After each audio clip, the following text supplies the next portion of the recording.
So we're here today on the Cornwall Devon border at the beautiful River Tamar. We're going to do some grayling fishing for the most westerly population of grayling in the UK. It's a beautiful setting, we've got sheep, fields, all sorts, and slightly browny tinted water, but a beautiful run to fish nonetheless. And now I'm just going to chuck some maggots in to see if anything rises for them, just to test how the water's flowing and things like that. I'm on this bridge today. It's a really iconic bridge. It represents sort of the transition from Cornwall to Devon, and it's a great place to start. I've just got some red maggots here. There's about half a pint in there, and they're lovely and fresh from local angling centre. I'm just going to pop a few over the side and see what I can see. Getting the fish used to just having some feed going can be a really significant part of river fishing, because you want to throw it in the same place every single time. Otherwise the fish won't know where the next meal's coming from and they'll go all over the place. But if you can get them to come to the same place every single time for fresh bait, we're fishing in February, so using something like maggots on a river like this is perfect, because if you fly fish or something like that, it won't have the same scent, the same action that they're looking for in their natural food sources like maggots. Also, to comply with the river rules here, you've got to use something like maggots. You're not allowed to spin for grayling, and you must make sure that you're using the right tackle that suits this glide or this beat. Yeah, as I said, hopefully we can imitate that on the float fishing setup that we're going to use today. I'm just going to walk a little bit further down the river and then see if there's any fish about, feed up for them, and then get them, once we can tell that they're feeding or I've thrown enough bait in, then I'll start fishing.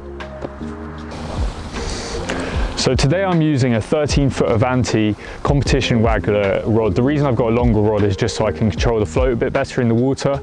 I've got a Shimano fixable reel, which is an FX 4000 size, sort of basic, any reel will do it, loaded up with 10-pound invisible mono.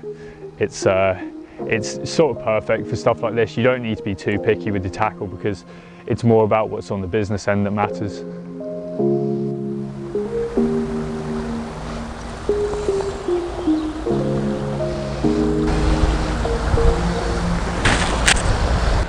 So I've got a couple of types of float here, two self-weighted ones which are going to self-correct, and it shows you there how much weight is in the tip of these. So when they go in the water, you don't need much shot or any with these, because they've already got a bit of weight on them. Whereas this type is just a pencil float, and it's going to correct at 2.5 grams, which is the same weight as a float. It will just drag it firm like that. Sometimes it's good to have them like this, and then when the fish takes, they'll take underwater like this, and then you'll know you got fish when it comes up, especially on rivers where you've got all sorts on the bottom that you're going to get bumped. I'm going to set them up today high, because I like to see what's going on, and you can obviously see the tip, and when it goes down, it goes down. So that's super useful, bit of kit there. So I've got here today a landing mat and a net, just obviously standard bits of course gear. With sport fish like grayling, you don't really want to take them out of the water if possible, but should I need to use a disgorger or something like that, having used maggot, then I'll put the net with the grayling in on the mat, which is obviously be wetted, to make sure that the proper fish care is observed, because obviously these fish are only going to be small.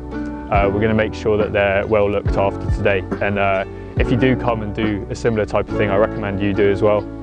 Right, I've rigged up, I've got everything sorted here. The current of the river should disguise our activities a bit, so I've got a fairly simple rig and quite an obvious float.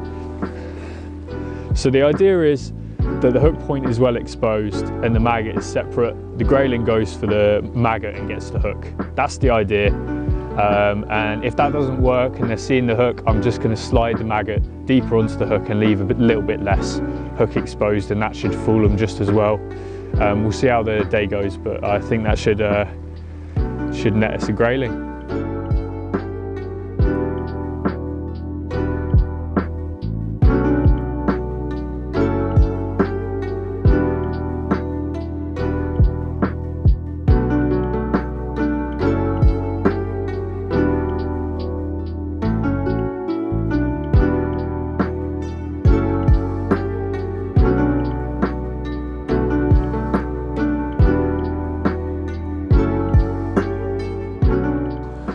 You'll laugh at this. We were obviously trying for grayling, getting some bites. Oh, is it?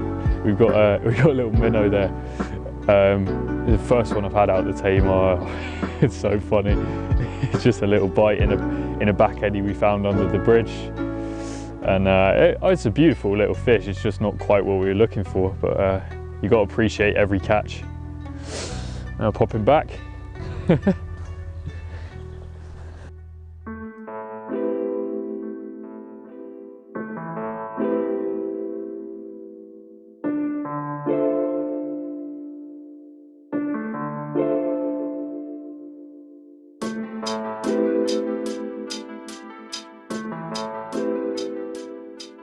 Right, other than the minnows, we haven't had much luck, so I'm just setting up the fly rod to give it a little bit of a different approach.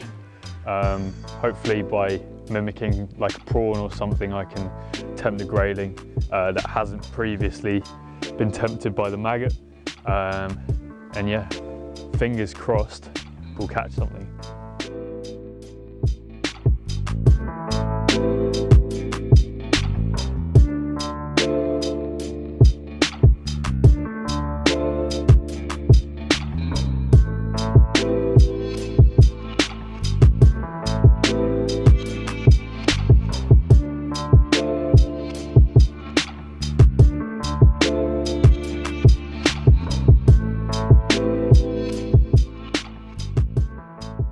We've moved a little further downstream, as you can see here. The rapid there and the slow water with the back eddy is sort of making an area of slow water that I can pop the float in without moving off too fast. So hopefully if there's any grayling in the area, they'll be able to take it in time. So that's the current plan, and I'm fingers crossed as it gets later into the day, the fish start getting a bit more active and we'll have some more bites.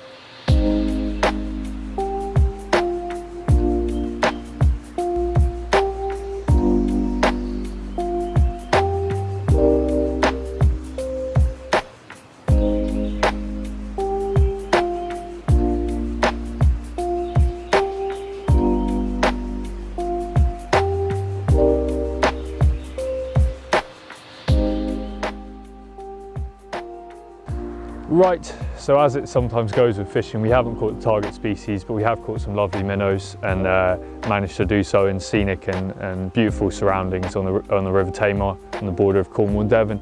I've been the Black Rock Fisherman, and thank you very much for watching.